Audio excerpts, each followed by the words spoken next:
Okay, Council, we're good to go anytime.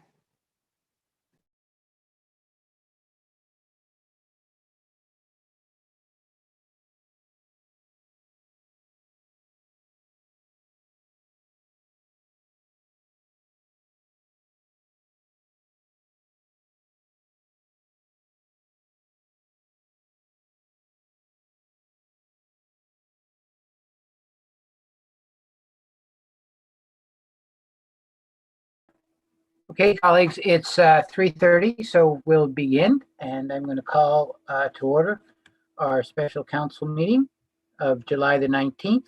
I'm going to begin with our land acknowledgement. We respectfully acknowledge that we are on the treaty and traditional territory of the Mississauga and Anishinaabeg. We offer our gratitude to the First Peoples for their care for and teachings about our earth and our relations. May we honor those teachings.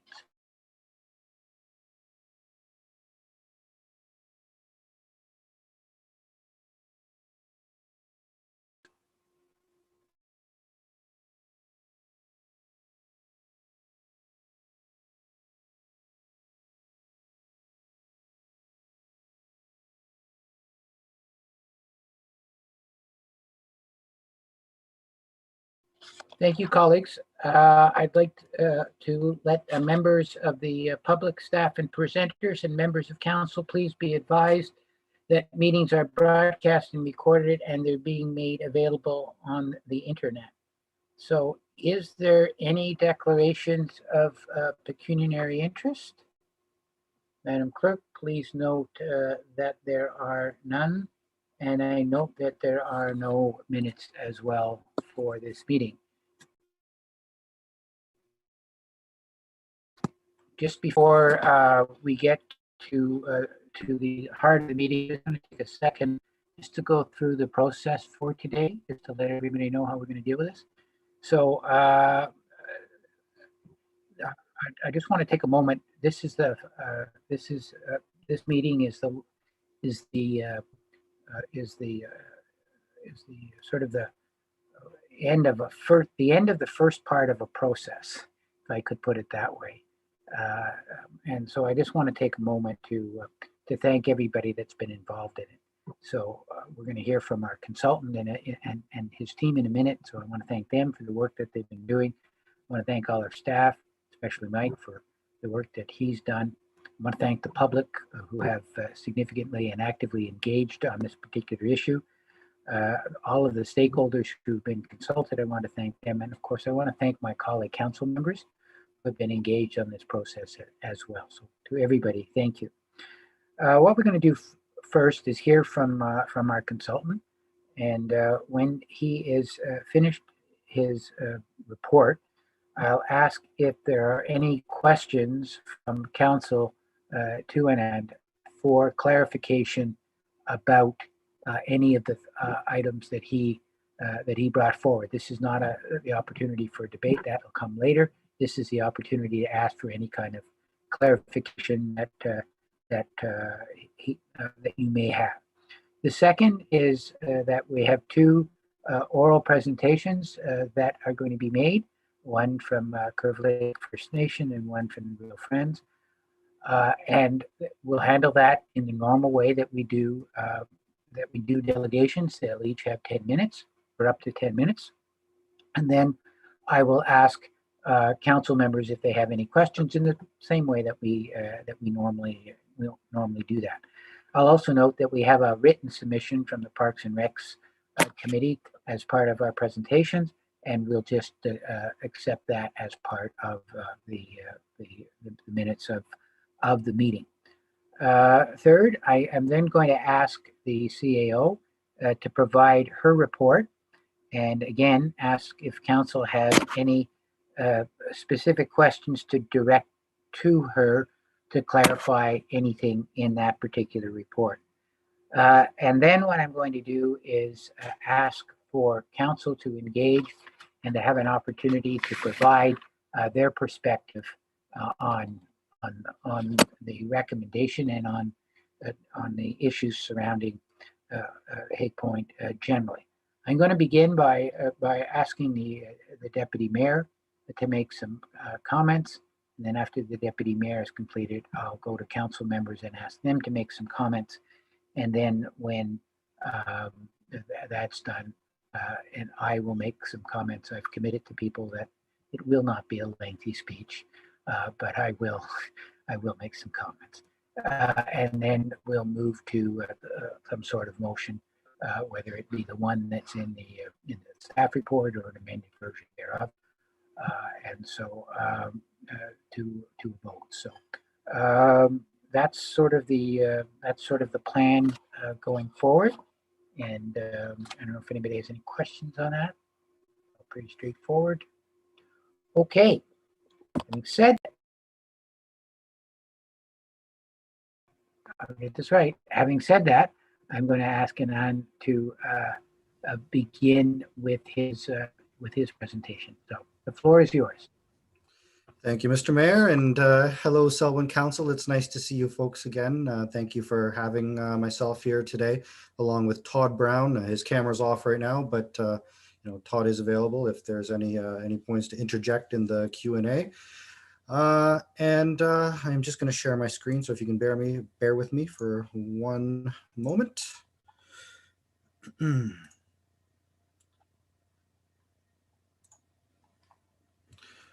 Okay, so everyone can see the screen normally, I hope. If someone could just give me a nod. Perfect. Thank you, Mr. Mayor. So the Lakefield Campground Utilization Study.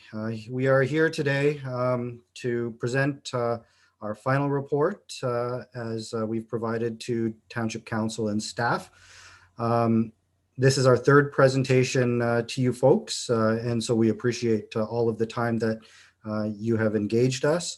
It's not our intent to go over all of the information presented to you back in May and June, but really about a 10-12 minute presentation, largely reminding folks of what the process is and some of the things that we've heard after the last presentation to council in June. There was a public commenting period, as you will recall. And so our intent through this presentation is to inform you largely of what has occurred since that time. So as a reminder, Township Council and staff retained Monteith Brown to evaluate 3 options on your behalf for the Lakefield Campground based on an undertaking of industry trends and best practices, an extensive community consultation program. And so the options that we were tasked with looking at were outsourcing campground operations to a private sector entity through a competitive bidding process. Number 2 was outsourcing campground operations to the Autonomy Region Conservation Authority. And the third option we were tasked with evaluating was ceasing campground operations altogether.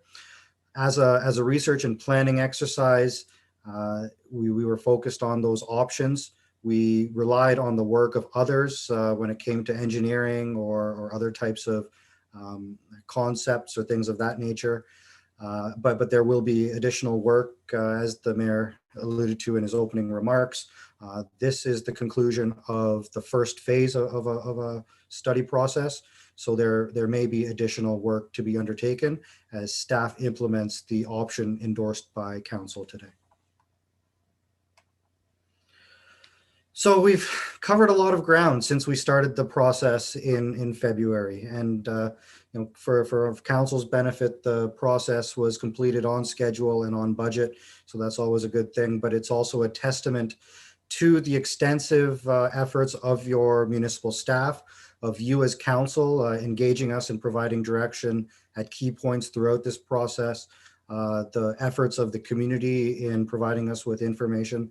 So the process has been quite extensive, but we do believe that it has resulted in our document being well informed, well researched, and assessed. In terms of that community engagement, again, just to recap the efforts that we made to engage the community, they were extensive. And so there was an emphasis placed on making as many people aware of the study as possible. so that they knew that they had an option to provide input to us and participate in the process.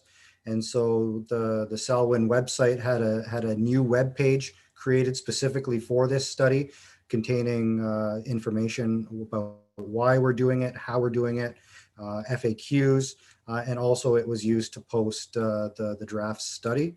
That portal also contained a link to a feedback form through which a number of folks contributed, and that was appended to your council report.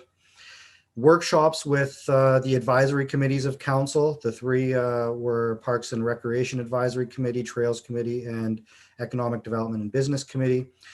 We also heard from the Lakefield Trail Stewardship Committee and 4 other key stakeholders that were identified at the onset of the planning process, through which we had individual interviews with. We spoke with 7 municipalities that have or recently had direct operational experience in the campground industry, as well as that interview with Orca, our community survey with over 1,300 responses, as well as reviewing written submissions from 125 individuals from that were gathered over the course of the planning process. So in terms of what we heard in that most recent 2-week public commenting period through which the draft study was available, we heard from a number of folks, and we appreciate all of those comments provided by everybody. While there were no changes to the preferred option that was identified in the draft strategy, the written comments led us to reinforce a number of considerations that the township may wish to consider as it implements whatever direction is pursued, but notably in the lens of the preferred option, the outsourcing to Orca. Some of those public comments have led us to identify that the township should be considering, through those discussions, the overall design and layout of the campsite, the number of sites, as well as the mix of seasonal and transient campsites. So that should be a consideration. Recognizing the adjacency of the environmentally sensitive areas and the marsh, and how to manage campground operations where they're occurring in proximities to these sensitive zones. Determining the types of boating amenities that could be provided at the campground or at Hag Point as a whole, through docking, launch areas, boat rentals, the types of watercraft that would be permitted, as well as feedback was received in terms of how campground infrastructure could be funded. And so ideally what we would think is the infrastructure renewal costs would primarily be funded through campground operations themselves, rather than from broad-based tax funding. So the staff report prepared by the CAO also speaks to some of these considerations in a little bit more detail. But that's really what we have emphasized. An executive summary was also added to the front of the report. So that's largely the major changes that have occurred in this final version compared to the draft that you were able to view in June.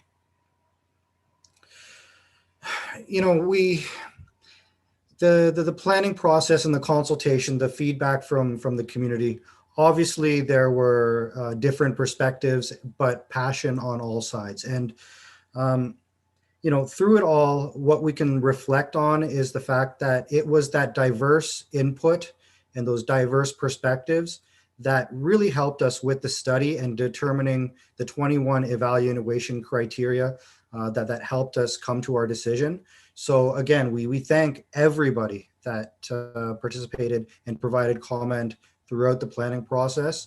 It did have a meaningful impact in terms of how we approached our analysis and gave us a really strong perspective about the different views that folks have for the campground and lake and Hag Point as a whole. So I cannot thank folks enough for that participation. And really those 21 criteria were grouped into 6 criteria ranging from fiscal and economic criteria, those centered upon environmental and sustainable operations, public transparency and accountability, business operations, implications on the township's staffing, and the potential integration with other public services. The preferred options, again, with the grouping of criteria listed to the side, we identified the preferred option as the outsource campground operations to Orca, on the basis that we heard, very strongly from folks that the environment needs to be front and center when it comes to, not just campground operations, but Hague Point as a whole. And so Orca, it does have a mandate centered upon sustainability. And we also heard from folks that some of them saw a vision for more interpretive programming, or an ability for folks to come to Hague Point and learn about the natural features. That is within Orca's mandate, their educational mandate as well. Orca also has that proven experience, having, they still manage 2 active campgrounds in the region, continuing to provide a continuity of service, both from a municipal perspective, but also from a user perspective. That continuity is important, as is the retention of economic benefits, the continued creation of positive revenue generation potential, and the ability to reinvest in community assets with funds that are generated from the campground operations. So that is largely the rationale for the preferred option. And again, the report speaks to each one of those in much more greater detail than afforded today. In the event that an agreement with Orca does not come to fruition, the study identifies an alternative option, and that would be the competitive market bid.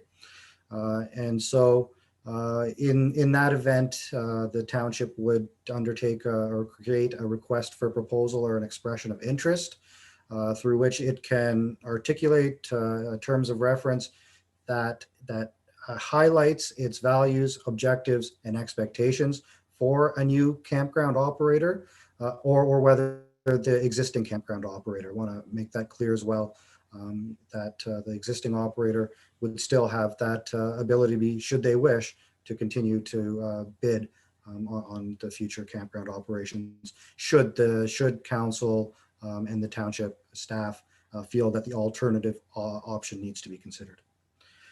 The competitive bid would also, through the terms of reference, provide campground and offer it in a flexible manner to adjust to future circumstances than would be afforded if the campground were to be closed. And once it's closed and infrastructure is capped off and decommissioned, it's a fairly permanent action, unless there was probably a fairly significant reinvestment. So that's another rationale for the alternative option. By issuing an RFP or an EOI through a competitive bidding process, the township would potentially be drawing from a larger pool of proponents and allow a greater degree of competition, which may result in more, at the very least, more choice for the municipality to consider between the options, and maybe even, again, just more advantageous elements. Retaining the campground would presumably generate substantial and substantially greater revenues and potentially reduce the tax impact than if converted to another form of parkland. So the decision tree that was presented earlier, again, remains in place. If the township decides to continue operating the campground at Hague Point and is continuing to invest in all or a portion of its infrastructure over the short term, then the direction would be to proceed with the outsource to Orca option, and in the absence of reaching agreement there, going through the alternative option as we just went through a moment ago. In the event that township council does not wish to operate a campground, or if there is limited interest, or through the RFP or Orca process, if we cannot come to an operating agreement that is satisfactory to your interests, then the township would proceed with option 3, being the cease campground operations. And if that were to occur, the township would need to determine a new vision and operating model for those campground lands, and then subsequently understand the costs of doing so, and implement the vision for those lands. So based on the preferred option, the suggested timing, really what we're working towards is over the next year is engaging Orca, discussing areas of common interest and alignment so that we can hopefully develop a draft operating agreement or memorandum of understanding. The intent would be to hopefully present the draft operating back to yourselves and the Orca Board of Directors, towards the end of the year in the fourth quarter, and finalize it early in 2022. In the event that the operating agreement with Orca is not reached, that's when the township would implement the alternative option and initiate that RFP or EOI process. Campground operations under the current operator are still going to continue for the 2022 season between May and October under the terms of the current agreement. And so one would have to, investigate what, if any, works can occur before or during that continued term with the current operator.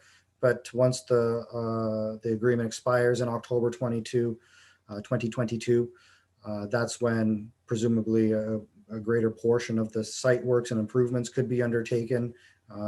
That's when organizational type of elements, largely probably on Orca's part, assuming they are amenable to this agreement, would take place, such as the promotional aspects, getting their staffing in order, their model in order. And then in the spring of 2022, that's when Orca would assume 2023, the spring of 2023, that is when Orca would assume management of the campground, again, assuming they are amenable to the agreement, as are you. So we touched on this a little bit in terms of what had changed slide a few moments ago, but in terms of that operating agreement, the township will want to explore elements such as the design and the layout of the campground, how we're treating the environment and the measures to ensure sustainable and complementary operations. The degree to public access will need to be considered. The types of boating activities that will or will not occur. Property and storage. So again, how an agreement would treat campers' property, not only during the season, but during the off season as well. Phase-in periods, contributions to capital, maintenance responsibilities, compensation term, and other fairly standard operating agreement clauses and considerations. So largely in conclusion, today we expect Township Council will be considering our study findings, identifying a desired operational model for the campground. We are available to assist in any way in terms of responding to questions of council that you would want to make that decision. Again, per the agenda, township staff through the CAO have prepared a report that identifies the staff's recommendation, which is again consistent with that identified in our study. And whatever decision Township Council makes today, as much again as this part of the phase concludes, township staff will pick up the baton and start undertaking any requisite works associated with implementing the model that council directs them to. So with that, I'm going to stop my screen share and I'm going to turn it back to you, Mr. Mayor, for any questions of council. Thank you very much, Anand. So, colleagues, this is an opportunity to ask any questions of our consultant in respect of the report that was circulated. I think most of you had it, or if you all had it last week and had a chance to go through it, I'm sure. And I'm just wondering if there are any questions that anybody has. Questions? No? Okay. I do have a question, two actually. And I'm having a bit of internet problem, so if I freeze up, just let me know. And then, is there a reason why the current contract expires, I believe, in October of 2022? And the suggestion in your Gantt chart shows the new contract taking over in the spring of 2023. So it sort of creates a gap. And I'm just wondering why you're suggesting that the new contract only begin essentially 5 months after, or 6 months after the old contract expires. Is there any concern about that, or there's a reason for that? Yeah, Mr. Mayor, I think there's a couple of things there in terms of that. The township would certainly still be undertaking, works kind of in Q1, Q2 of 2022 with Orca. But as you mentioned, the time after that, one would have to, I guess, work with Orca to determine those capital improvements and the transition process. I think Orca in that time will start to get some of its initial works underway, as it relates to promotion, booking, how it's staffing, its maintenance and whatnot. So the process doesn't come to a halt necessarily in that period that you identified. There's also part of that timeline also assumes, or not assumes, but builds a contingency that should the Orca model not be endorsed by its board or by you as council, that there is also a period of time left for that municipal procurement, the competitive bidding process.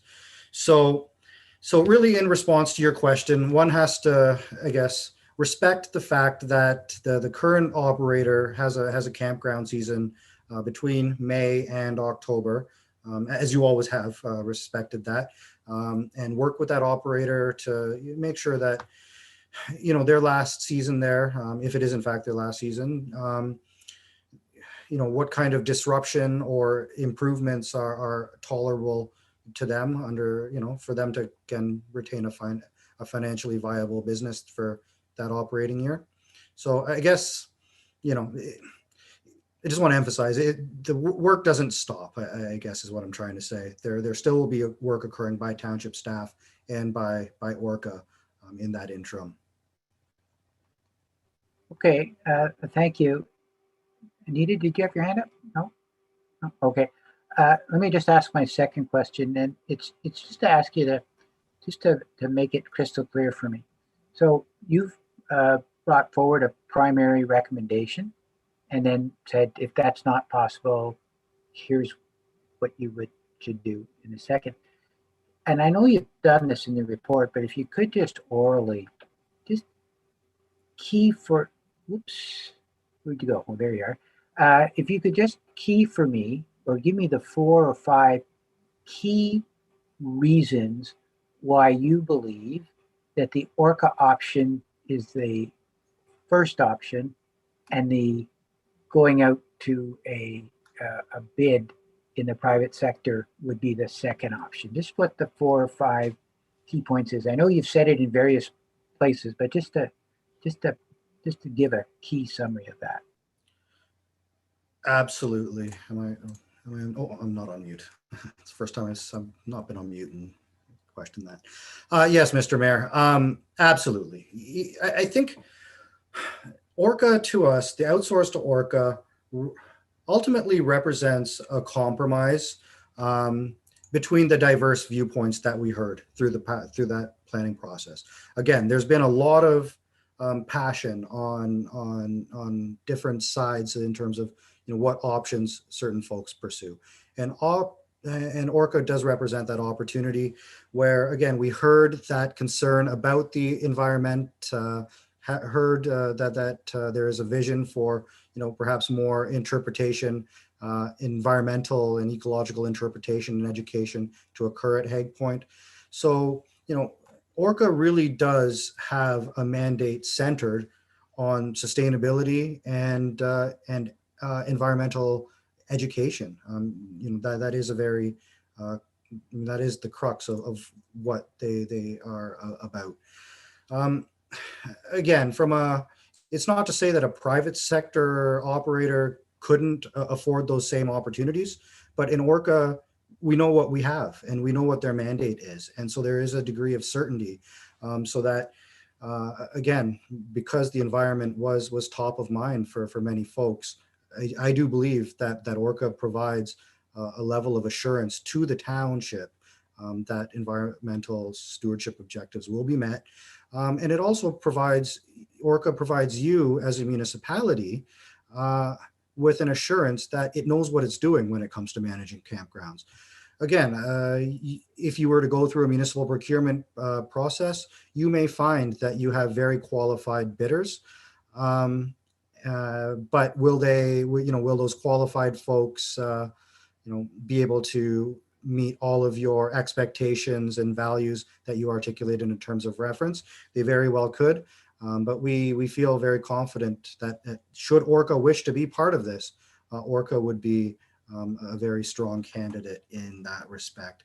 Orca also has the staffing and the organizational infrastructure in place. So when it comes to maintenance or tree cutting or things like that, you have a partner where that organizational capacity exists. And again, you may find with the private sector that they may have those experiences in-house. If it's a small business, they may or may not. But again, with Orca, we know for a fact they have capacity organizationally to, hopefully allow for a seamless transition. And largely, Orca is a partner of yours and has been for decades. And so, you have a working relationship with those folks over there. You do still have that ability to, contribute to discussions at an Orca board level. And we see a lot of merit and a lot of strength in looking at Orca, but ultimately, that agreement has to make sense for Orca, but importantly, it has to make sense for the Township of Selwyn as well. So again, that's why we've identified as a backup, as an alternative, if your expectations or there isn't alignment with Orca, fair enough, but we have a process in place then where we can, go through that alternative option. I hope that helps. Okay. Yeah, thank you. I don't see any other questions. So we need a motion to receive that presentation. You get that from Donna, second by Anita. All those in favor? Carried. Okay. So, Madam Clerk, I have you on the line. At least I see your name on the line.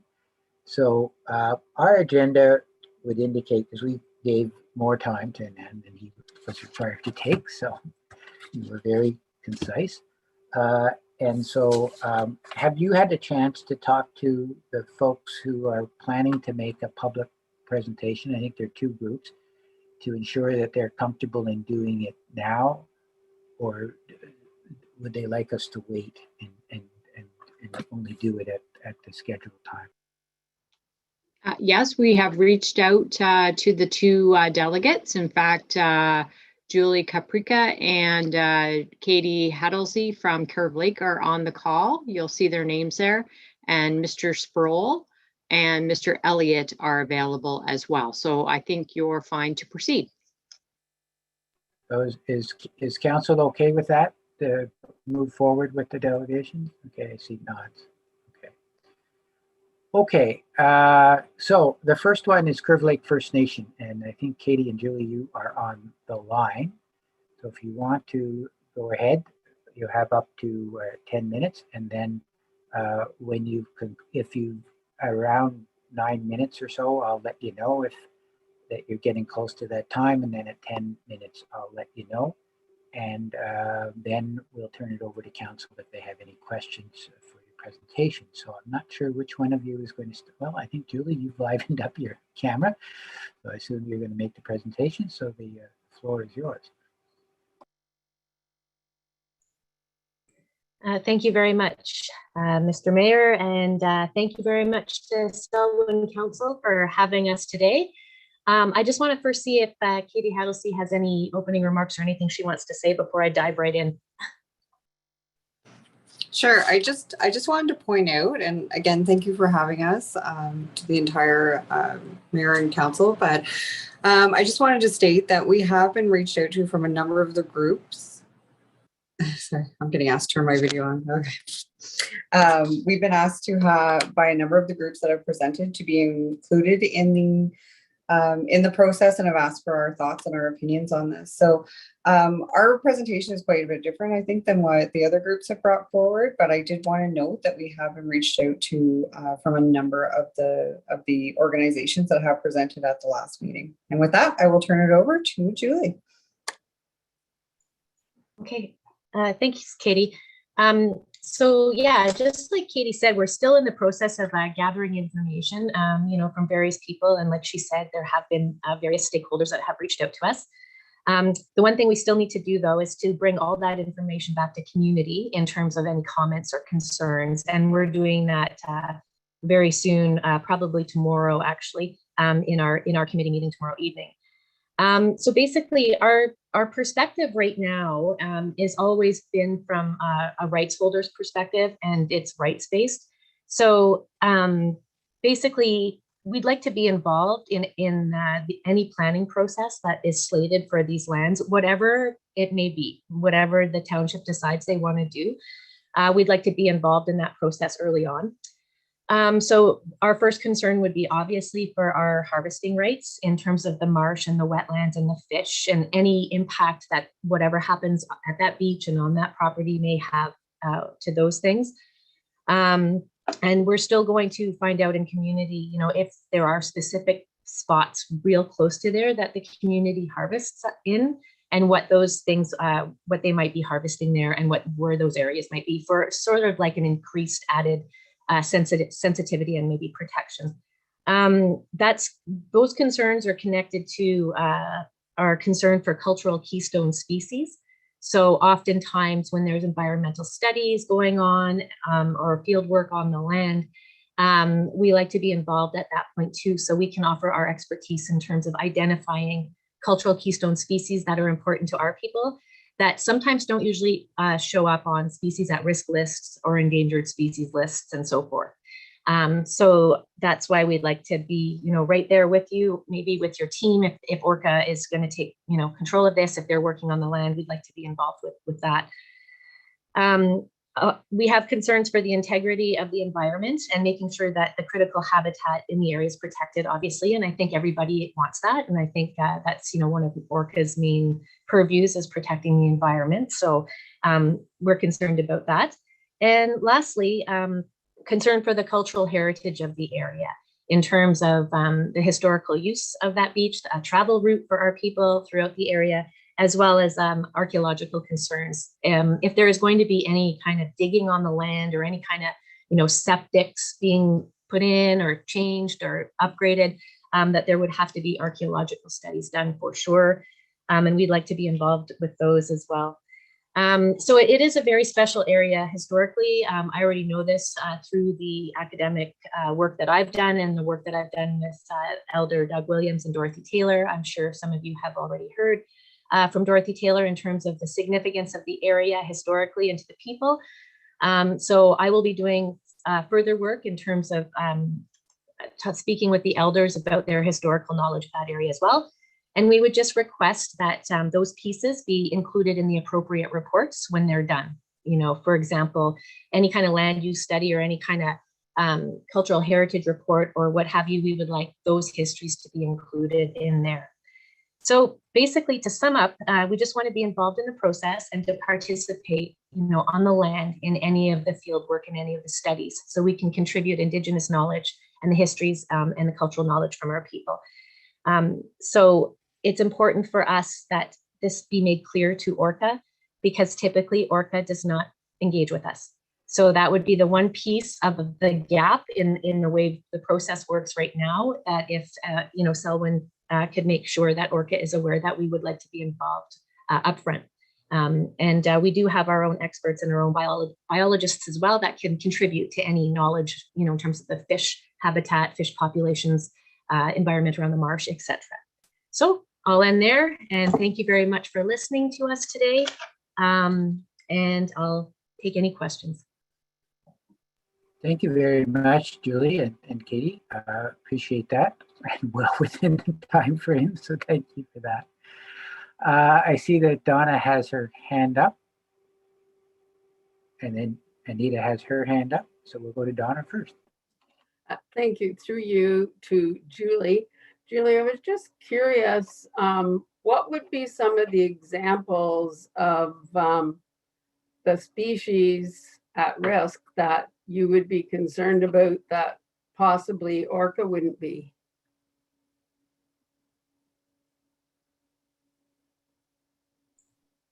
It would be anything that's not on a species at risk list that is important to our people. So species at risk are, all of those ones that we are very aware of, landings turtles, little brown bat, bobolink, all of those kind of things. But there's other things like, wild rice, ducks, deer, certain types of plants, certain types of trees, and we'd be able to help identify those things if they're going to be impacted at all. It's just about making sure that those items are protected from any impact on the development of that land.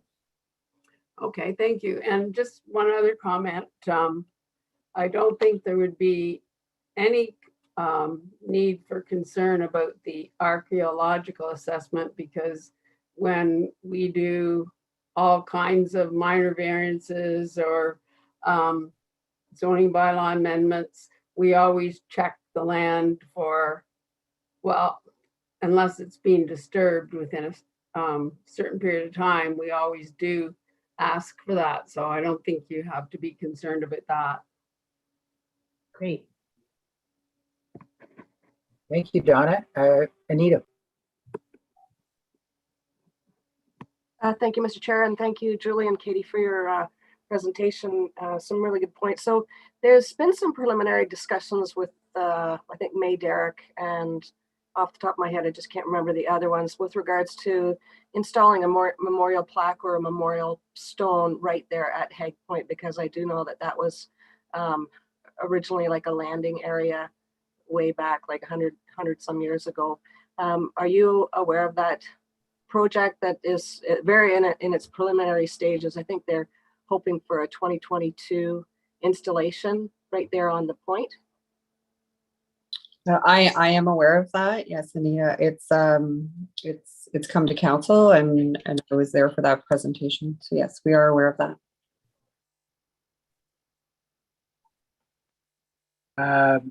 Not seeing anything from Sherry and Jerry. I'm just going to ask you a question, or I'm going to make a statement and make sure that I get it correct. So if I understand correctly, what you're saying is we're not engaging in respect of your choice about what direction you want to go. But once you make that choice and you decide to walk down that path, then we want to be walking down that path with you on items that would have any impact on us. Is that a fair way to say that? Yes, Mayor, I believe that is extremely accurate. Yes, we're not ones to step in and tell you how you should use your land, but we do ask that you consider the local First Nations when you move forward with any sort of development. We understand and appreciate that. Okay, seeing no other questions, first of all, Julie and Katie, thank you for attending, and thank you for making the presentation. I would need a motion to receive. So Sherry and Anita, all those in favor? Carrie. Okay, thank you. We'll then move on to our next presentation, which is the Real Friends of Lakefield Park. And I think Bob and Bob Elliott and Robert Spruill are making it. So Robert, I see his name up. I'm trying to see, is Mr. Elliott on the line as well?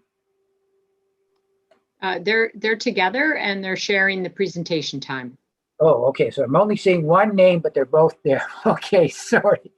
Okay, gentlemen, I see you've livened up your screen there, and you're both showing up. So go ahead. 10 minutes, by the way, just to mention it, and you're still muted.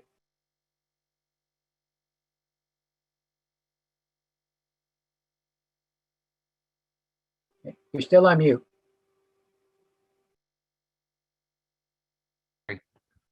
Or can you hear us now? There we got, yeah, there you go. We're all set. I'll start again. Thank you to council and certainly to staff. Let me begin by saying that this process needlessly has caused a lot of stress, conflict, and mistrust in the community. And it also has taken a lot of council time and expense to taxpayers. I'm here to represent some of the residents of Lakefield that have contacted me and asked me to say words on their behalf. Over 90 park signs are distributed throughout this community and even in Peterborough. Many verbal responses I've received as well as some written ones. I'm going to read you some excerpts, please. My grandparents, parents, and my family have enjoyed the Lakefield Park for years. We have made many family memories here and hope to continue this tradition with my grandson. As a permanent resident, now I hope we can save the Lakefield Park and Campground as is for the use of all. Any future changes should be openly discussed and made public. There are a lot of speculation as to the plans, but even though pamphlets were put in our mailboxes, no solid, truthful information has been given. My second letter, the residents of Lakefield Campground are our neighbors. When neighbors are threatened or suffer bad consequences, good neighbors help out. I put a sign on my lawn to show my support for campers and also to show that those that threaten them, that this will not be tolerated. Support the environment in the best way you know how, but do not threaten anyone else from enjoying their special place in which they worked so hard to enjoy. The third letter, the residents of the area where the campground is located as residents, we wish to voice our opinion on the subject of turning this space into parkland. We are aware that the campground requires some improvements and updating of facilities. We feel that these improvements should be taken care of, but do not agree to enlarging the camping area. Removal of trees is not an option. This area is home for much wildlife, and turning into parkland open for many visitors would endanger the species that use the marsh as their home. We feel certain that the summer residents of the camp contribute significantly to the income of our local businesses, which would be harmed if they are not here. The access area to the campground is not large. We feel that parking and excess traffic would also be an influence on the area. We do not want a repeat of what is currently taking place at Burley Falls. Our community at present is well taken care of and clean, and we would like it to stay that way. Most respondents that I've spoken to are basically saying leave the park as is, addressing environmental concerns immediately, and leave a green space between the marshland and the first row of trailers.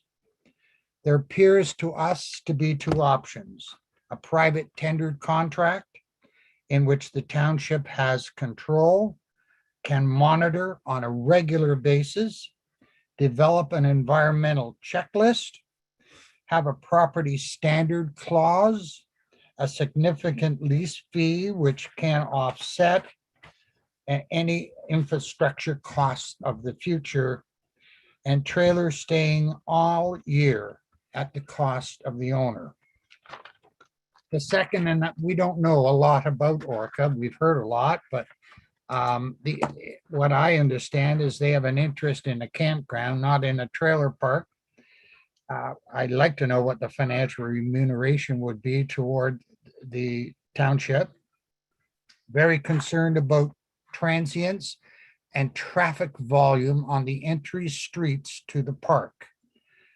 Combine that with beach traffic, baseball traffic, tennis and pickleball court traffic, and we have a real problem. Throw a few garage sales in there, and it even makes it worse, like it did last year or last weekend. We went to Warsaw. They have a beautiful facility there. It comes off a country road, if you probably know. Its driveway, I would say, would be close to a quarter-mile long. Lots of room for excess parking on entry into the park. Beavermead has traffic lights there with advanced green flashers going into the park and advanced green flashers coming out of the park. And now I hear, and I'm sure I've got you out, your audience, the speed on Hague Boulevard is also becoming a big issue. And I don't think that is park people.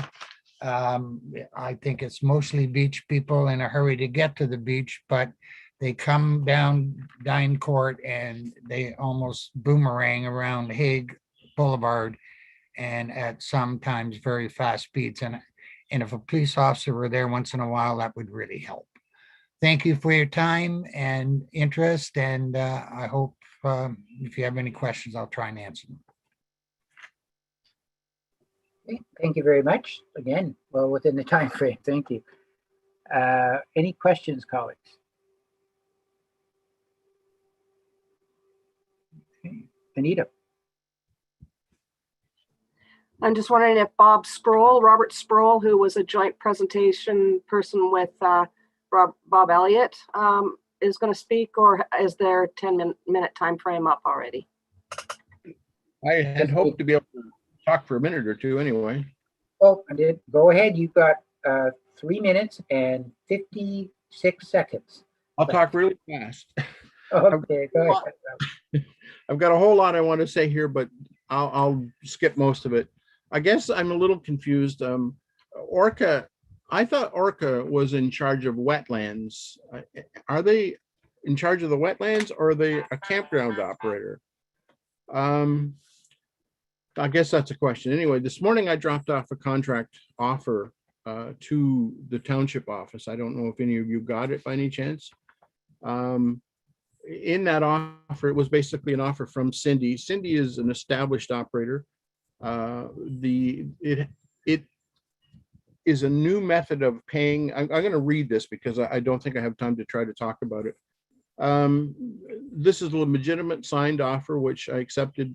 If accepted by council, will raise the income generated by the park to the township to roughly $114,000. It also reduces the seasonal campsites to 98.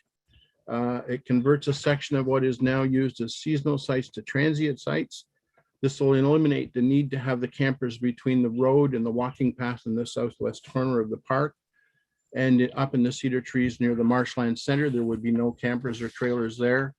Reducing the number of seasonal sites will have the further benefit of easing the work of the underground sewage system. The offer contains a new method of calculating rent paid by the operator to the township to better actually account for the number of sites and services provided to the customers. The township will continue to receive 50% of the income generated by the transient campers as it now does, and the township would also receive 100% of the winter storage paid by the campers.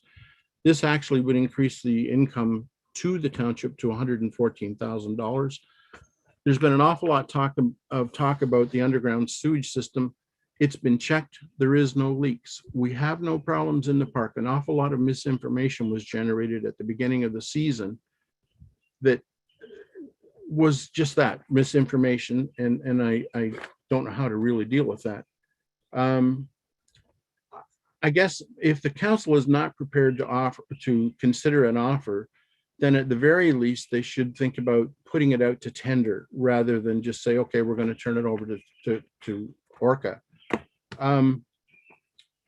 Orca is not in the trailer park business. At least I don't think they are. And that's what we have here.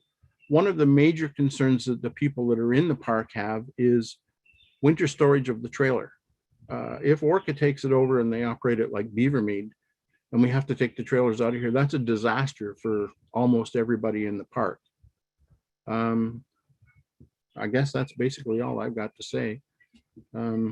I have a lot here, but we don't have the time to say it and do it. So thank you for your time. Thank you very much.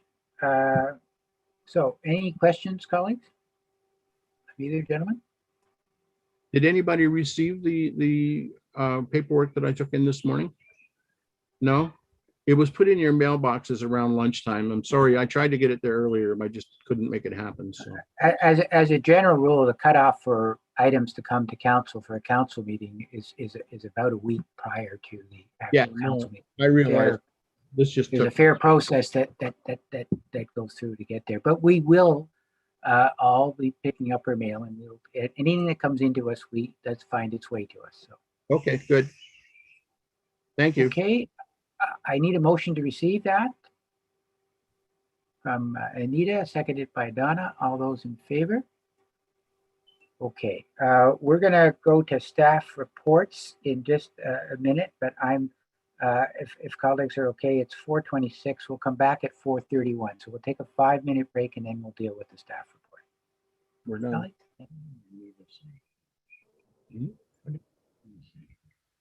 She said something about me being on the queue or something.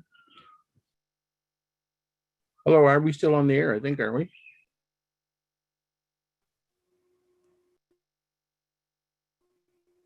There, you've now muted yourself, Albert.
Okay, colleagues, we're all back. Thank you for that. So we're now going to move to staff reports. And Janice, I think that you are going to be addressing the staff report. Yes, thank you very much. I would just like to start off again, kind of echoing the mayor's comments and have a few thank yous. First off to Monteith Brown, to Todd and Anand and Kent for all their work on this project. Certainly we have worked with Monteith Brown on several occasions in the past, and as always, they're professional, thorough, and accommodating throughout the processes, and it's been a pleasure to work with them again, and just a big shout out and thank you to them. And also, of course, to staff who've been involved, Mike and Tiffany, Angie and Lane. It's a very busy time, and there's been a lot of work involved in this project and a lot of effort put into it. So just, again, another shout out to them, and all those efforts are very much appreciated. And of course, all the folks who've taken the time to provide their comments to us. It's been a very extensive consultation process, and people have been engaged, and that's great. As Anand mentioned, that has made a difference in terms of how their project and their study was completed. As noted in the Monteith Brown report, the recommendation that they have for us is to negotiate an agreement with Orca for the operation of the campground commencing in May of 2023. And if we cannot come to a mutually acceptable agreement, that we would move forward with a competitive market bid for the operation. In addition, Monteith Brown noted a number of key considerations that were brought to light through both their best practices research and the feedback that we heard through our consultation activities. So based on those key considerations, we developed a recommendation for you to consider that just adds a little bit more detail to those and would provide us with some additional guidance in those areas to frame our discussions with Orca if indeed council does approve of that recommendation. So I'll just very briefly go over the specific points and the recommendations. So we would recommend, obviously, that the campground utilization study as prepared by Monteith Brown be received, and that the township approve of the preferred option as set out in the study to outsource the campground operation to Otonabee Region Conservation Authority, and that staff be directed to commence discussions with Orca to reach a mutually agreeable operating agreement for operations commencing May 2023. And that in response to the information received through the consultation process and the best practices research undertaken by Monteith Brown, that the following considerations would guide those discussions with Orca. That the overflow area identified in the current agreement be eliminated from the campground operation.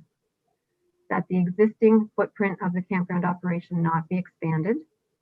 That a form of camping in the 3 existing campsite areas be undertaken, including things such as the mix of servicing, site density and layout, ratio of seasonal and transient sites. That a vegetative buffer be established to delineate the camping area from the park and trail areas. That the annual compensation amount would be established to threefold cover the township's direct costs related to the campground operation, provide for the ongoing contribution to other departmental operations, and to fund the cost of the required infrastructure upgrades. That options for the dockage facilities be reviewed, including eliminating dockage facilities, providing facilities for small craft docking only, or incorporating these services with the other township docking services. And that we would review other ancillary services or amenities that would enhance the use of the property, such as canoe, kayak rentals, concessions, interpretive signage, educational activities, and that the review also include establishment of campground rules that would include such things as site maintenance and aesthetics, accessory structures, overwinter storage, noise and fire regulations, to name a few. So those are the details that we've provided for your consideration. In reference to Katie and Julie's presentation, while there are no formal capital P planning processes that we would need to go through for this work, for sure, when we're going through our process to look at all these different types of changes or improvements for sure. I think there's opportunity to work alongside with Curve Lake and have the benefit of their knowledge of the area as well. So I'll leave it at that and answer any questions that council may have. Okay, thank you for that report. So I'll go first to the deputy mayor. So at this point in time, Mr. Mayor, I just want clarification. Do you want us to be giving our synopsis as well as talking about the recommendation, or we're dealing with the recommendation right now?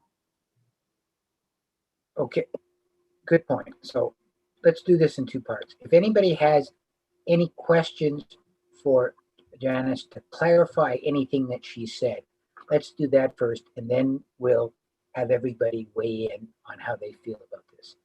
So does anybody have any questions about the content of the report? Okay, I don't see any coming. That's good. That means we've got a very clear, concise report. So yes, to answer your question then, Sherry, we will go to your perspective and how you would like us to move forward. Okay, thank you very much. Through you, we have the opportunity to make this piece of property the best it can be and to enable many more residents the opportunity to enjoy the property in many ways that aren't available right now. Orca owns Imagine the Marsh, which is adjacent and has experience in running such areas while being environmentally conscious, and they're also publicly accountable. The recommendation that has been put before us by staff is a good one for township staff and Orca staff to navigate and negotiate. But I would like to amend the recommendation to add a line to the third paragraph, which would say that if a mutually acceptable operating agreement can't be reached, that we would go to tender or an RFP for the operation. And I'd further like to add that council would review the contract on an annual basis through a report from the Parks and Recreation Director. I don't know if I have a seconder for that amendment. Okay, Jerry, I guess. Jerry, thank you. All right, and not part of the recommendation, but I think it's something that's really, it goes in tandem with what we're talking about. When Monteith Brown brought the Recreation and Services study to us a couple of years ago, they mentioned that we should possibly be doing a marine utilization study. And I think we should be looking at expanding our docking opportunities. We've heard many times that there's a list of people who would like to be able to have a dock and can't. And I would like to suggest also that we engage Monteith Brown to do a marine utilization study in the first quarter of 2022, and that it be in the budget. And I don't know if that should be a form of a motion or just a recommendation. And I'd finally like to add my thanks to our staff, especially the Parks and Rec Department and Mike Richardson, but to all the rest of staff who have been involved in receiving the many pieces of communication from our residents who have put in their input, concerns, suggestions, and questions. You've been impassioned and engaged, and I hope our way of going forward provides a compromise. So I'll now leave it for debate about the amendment and the recommendation, Mr. Mayor. Thank you. So what I'll do, I'll go to Jerry because he seconded, then I'm going to go to Anita, and then I'm going to go to Donna, and then I'm going to go to myself.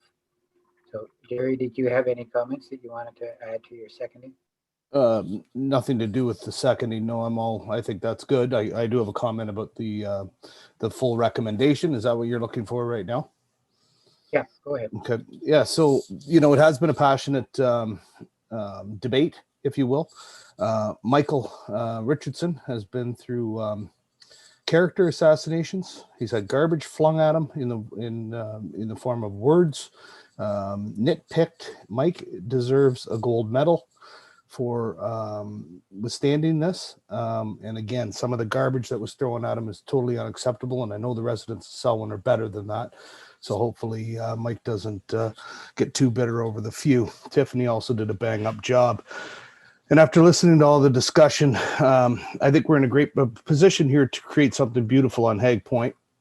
And I'm going to just move this over to my other screen here. Bear with me. We're in a position to create something beautiful on Hague Point. The public consultation has shown that with a little bit of vision and some creative thinking, we can build an area for all. However, the decision the council makes must be based on what we feel is best for the entire township and not just Lakefield. We have a fiduciary responsibility to the corporation and the ratepayers of the entire township. This cannot be the sole reason, however, for making a decision, but it must factor in into the decision that we make. We also have to ensure we have spaces for everybody to enjoy. We have to ensure that businesses can thrive in whatever environment we help create. And we have to ensure that young families will want to move here. I believe that when we make this decision and we go with the recommendation of Orca, that gives us our best shot. I do believe that this is a win-win for both the township and Orca, and I'd like to see this move forward. Thank you. Thank you, Jerry. Anita.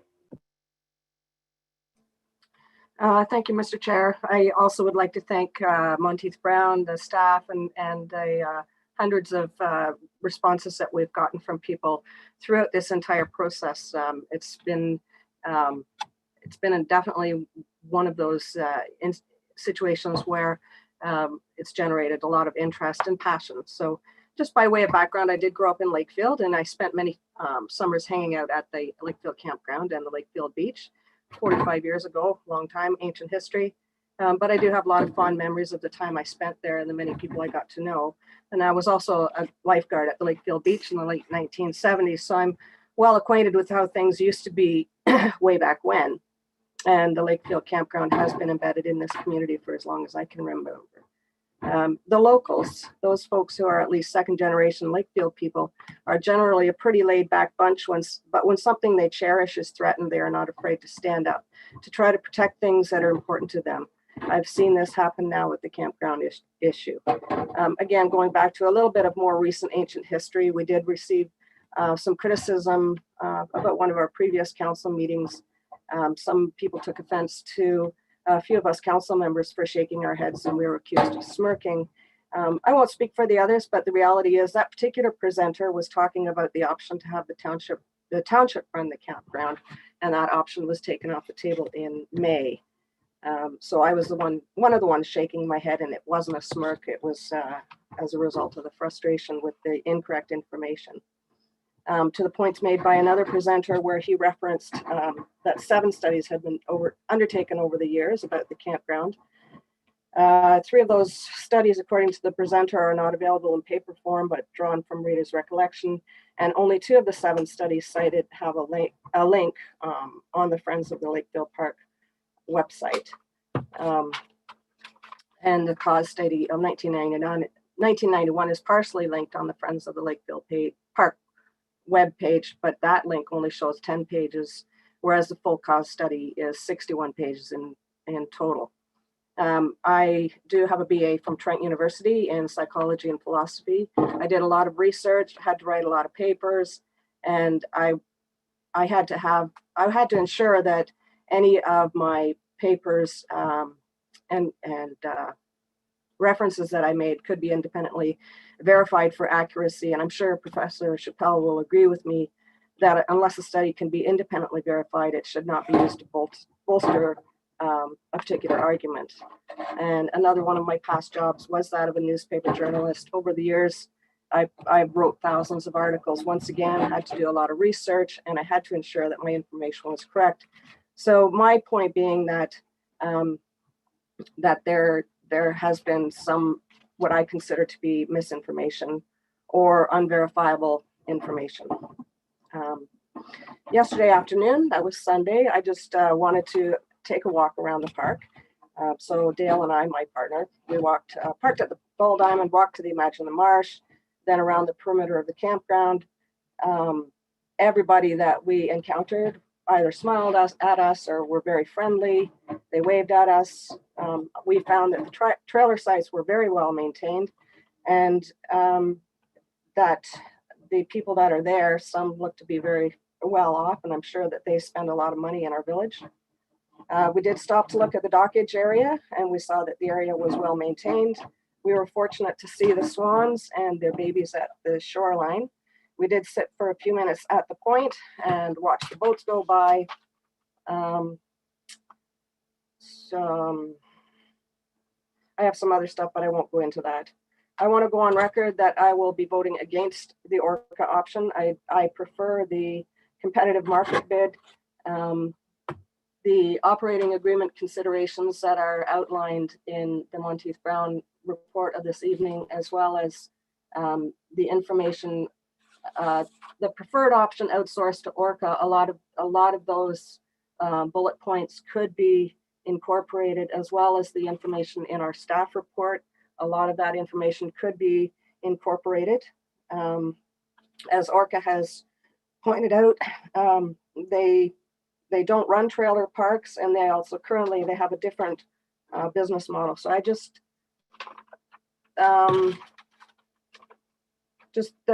those are my main points that I want to make. As I said, I will not be voting in favor of the Orca option. I prefer to go directly to the competitive market bid. Thank you, Anita. Donna. Thank you. Through you. First of all, I would want to ask the deputy mayor if she would clarify this marine study. I don't think she called it a study, that she would hope that would be initiated. I didn't know whether she was referring to studying the dockage at Hague Point or at the marina, or both. I just wanted that clarified. And just before I get Sherry, you're muted, but that's not part of this motion. That was brought up as something that you'd like to see happen outside of this, but it's not part of the motion. But and what I was going to suggest after we dispose of the motion, that we would return to a bit of a discussion about how we want to handle that. But Donna's asked a question. I think, Sherry, you were talking about a study of all of the townships docking, were you not? Yes, it would be a marine utilization study that would take into account all of the docking, which and it possibly could include what is at Hague Point right now. But the mayor is correct in what I was trying to, I had the floor, so I talked about it, but it's not part of the motion that's in front of us right now. All right, thank you very much. I can carry on. I also want to thank everybody who has been involved in this process, and especially members of the community who have presented many viewpoints, which would really has made us think and reflect on the decision that we would be making tonight. And I actually really like the CAO's recommendation, because it's open enough to give us opportunity to build in different aspects of our operations at Hague Point, whether it be with Orca or with a third party. So I think there's enough opportunity in that motion for us to build many aspects into the operation at Hague Point, no matter who the operator is. So I am in support of the CAO's recommendation. Thank you, Donna. So again, just very briefly, I just want to also once again extend my thanks to everybody, particularly the council members who've worked hard on this particular file, the staff, our consultant, and the public. Everybody's dealt with this. not the end of something. This is the beginning, as council has mentioned, of trying to build something that will serve our community well going forward. And so it's the beginning of a process, even though it's the end of a specific consultation. So I think that's important. I will support the recommendation of staff, and look forward to working through this process over the next while. So what I will do then is I will bring this to a vote. We'll then deal with Sherry's other item, and there's a point of order that I want to raise on an unrelated matter.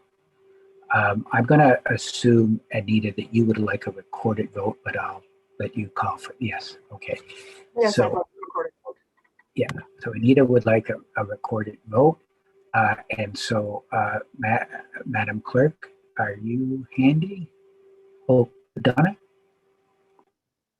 We just hear the entire motion because the deputy mayor has added something to it. So can we hear that read back to us before we do our vote? Yep. If you don't mind, Angie? Yes, I can do that. So essentially that the study and report be received for information, that the township approve the preferred option set out in the study to outsource the campground operation to Orca, that staff be directed to commence discussions with Orca to reach a mutually agreeable operating agreement for the campground commencing May 2023. The addition that was noted by the deputy mayor was that we would add, and that if a mutually acceptable operating agreement cannot be reached with Orca, that the township would go to a third-party operator through an RFP process. And further, that council review the final agreement once a year through a report from the manager of Parks and Recreation.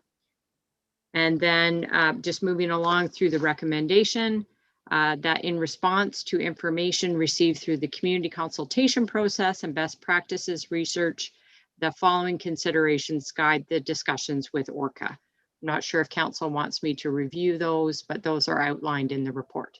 I hope that clarifies the resolution with the amendment. Is that okay, Donna? She's not in your head. Okay. Okay. If you could call the roll, Madam Clerk. Sure thing. Councillor Herron? Yes. Councillor Locke? No. Mayor Mitchell? Yes. Deputy Mayor Senes? Yes. Councillor Ballantyne? Yes. Motion is carried. Okay, thank you, colleagues. And so let's just deal with the other item that Sherry raised, and that would be to put on our work plan a dockage review. And maybe, Sherry, you could just speak to that a little bit so that everybody has a clear understanding. As I mentioned previously, we have heard over time that we don't have sufficient docking facilities at the marina, and that there's a waiting list. And also we do have dockage at the Hague Point, and there are a couple of options that are in the recommendation we just passed, and that could be looked at in the short term through a marina utilization study. This was something that Monteith Brown had talked about in the recreation review study that was done prior to us getting to this point, to dealing with the campground. And I think that it would be timely for us to look at a study to see if there is possibilities or opportunities to have increased dockage in and around the marina. Okay, thank you. Does either or maybe Janice could just comment on that, or Mike. Is that, I believe, Janice, you've muted. So I think the deputy mayor had mentioned perhaps putting that into a work plan for consideration to be done first thing in 2022. So for sure, we can take that away and include that and try and have some pricing for you around that for you to consider at the time that we bring the work plans forward for you in December. That sounds good. You comfortable with that, Sherry? Yes, that's what I said, that if it could be done the first quarter of 2022, and then we could also have a placemat for in the budget for next year. Okay, very good. So that deals with that. I just want to deal with I'm going to raise a point of order, which as the chair, I'm going to recognize myself on a point of order. So there we go. That makes it easy. It's unrelated. I was going to wait to the next meeting, but I decided to do it now because we moved right along here. So at our last meeting, Councillor Ballantyne, as I am wont to do myself, didn't exactly follow the letter of the law when it came to the consent agenda. And quite frankly, we've all done that. For reasons that I regret, and I apologize to Donna, I called her out on it and quite vigorously called her out on it. And I shouldn't have. I should have just simply been, as I say, kinder and gentler. And I wasn't. And so I just want to take this moment to publicly apologize for Donna for not having a kinder and gentler approach to that. And I will work hard to do better with not just her, but all of my council colleagues. So there, I thought that was important to say publicly. So anyways, Sherry? Yes, thank you through you. So thank you for what you said just there. But are we going to take a vote on what I've recommended? Well, if you want to put it in the form of a motion, but I'll come back to that in a second because Donna had her hand up as well. So we'll come right back. Well, let's just finish the point of order. Donna? I just want to thank you very much for recognizing that. And I do admit that I was in error. I was a little bit mixed up on the consent items. But I do appreciate the apology. But I was partly wrong too. Thank you, Donna. We'll move on. So Sherry, it's if you want to put in the form of a motion, we can. And I don't think anybody has any difficulty with it, or we could just leave it with staff to bring forward, whichever you're most comfortable with. I think I'd like to make a motion. Okay, so make the motion. That we look at expanding our docking opportunities and perhaps engage Monteith Brown to do a marina utilization study that would take place in the first quarter of 2022. Okay. A seconder to that? Anita? Okay. Any discussion? All in favor? That's carried. Okay, good. And so that will be recorded in the minutes. So just moving on then, we have no correspondence, no county report, no committee reports, no petitions, no council portfolio updates, no other new business. So we need a confirming bylaw to be, that's Anita, seconded by Donna. All those in favor? It's carried. And we need a motion to adjourn. Anybody want to adjourn? Okay, After that Jerry, big kumbaya, I'll do it. Jerry, seconded by Anita. All those in favor? Okay. Colleagues, thank you very much. Staff, thank you very much. If Anand is still on the line, thanks to you and your team, and to all of the, again, to all of the public. So thank you, everybody. Have a good